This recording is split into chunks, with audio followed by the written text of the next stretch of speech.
All right, y'all, I wanted to do a quick question concerning energy and pendulums that I think we may have forgotten from back in chapter 10.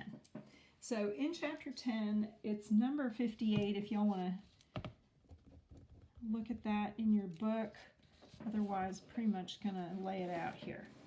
So it says, suppose you, 20 kilogram child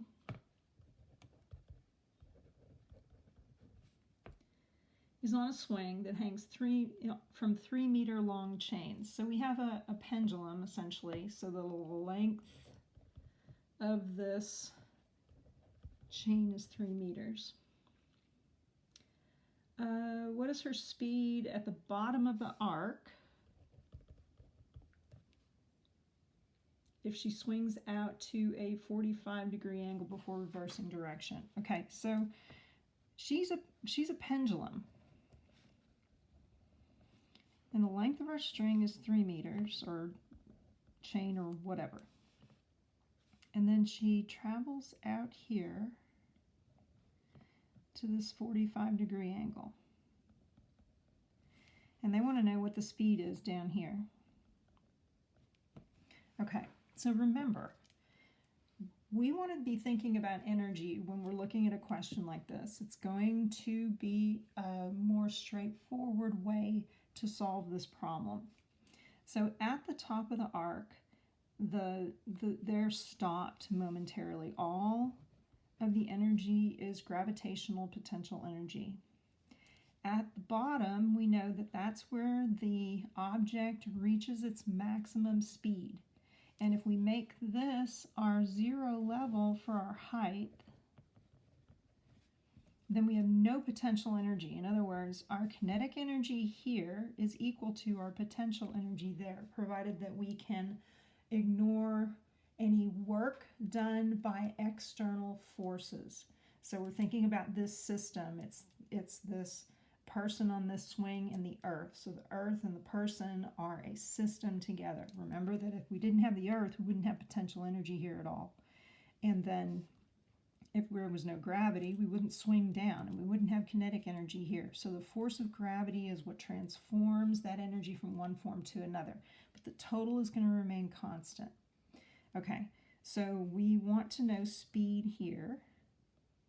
We know this angle. But in our equation, so I'm saying that the initial energy is going to be equal to the final energy.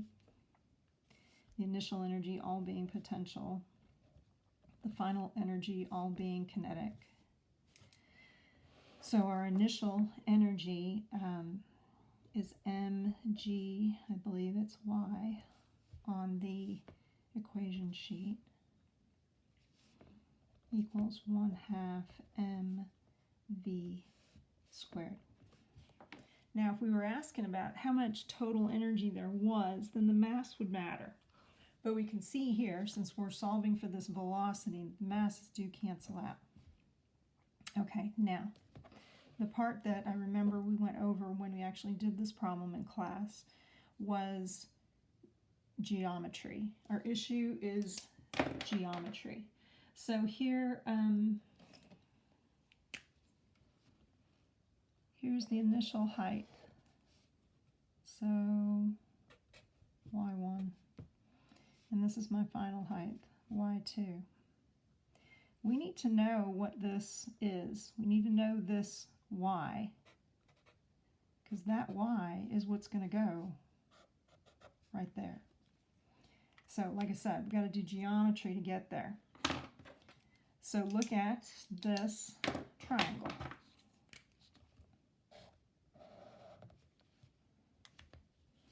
I know that this side of this triangle is 3 meters.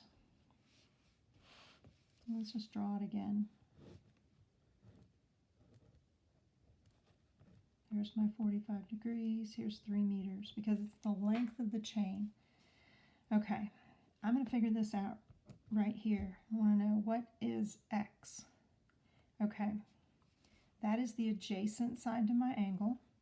So I can use cosine for that, because this is my hypotenuse. So cosine 45 degrees equals adjacent over hypotenuse. So x is equal to cosine 45 degrees times 3 meters. Now, be careful. I know my calculator is currently in radians because that's what we've been messing around with. You're going to need to be in degrees for this because the angle is in degrees. This is a unit right here, degrees. Radians is a different kind of unit. Okay, so cosine 45 times 3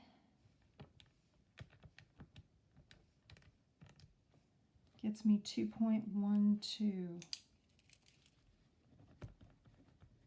Okay, so that is this distance here. Now that's not what I want to know. That's this chunk over here. That's my 2.12 meters.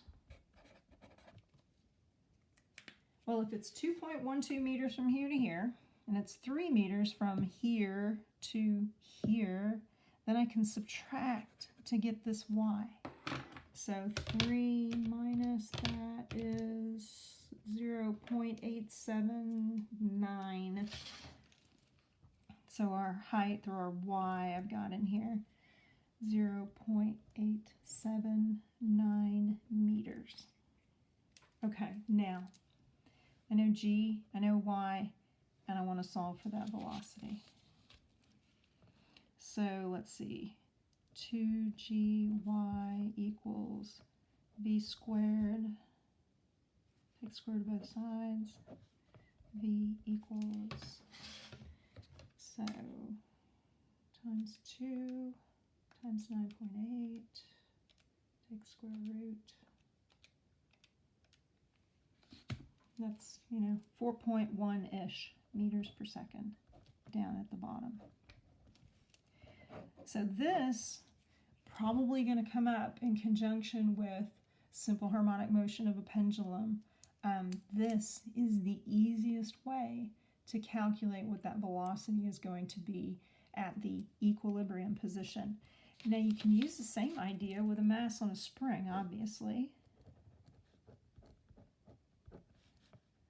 This thing is oscillating back and forth on some frictionless surface. This is my equilibrium position. This is my negative amplitude. This is my positive amplitude.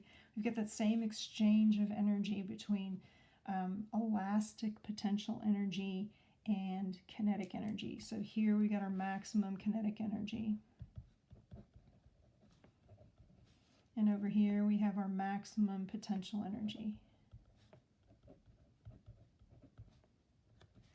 But those two values are going to be equal to each other because there's not any potential here and there's not any kinetic here. Therefore, either one of these is going to be the same as the total amount of mechanical energy for that system at any given point in time.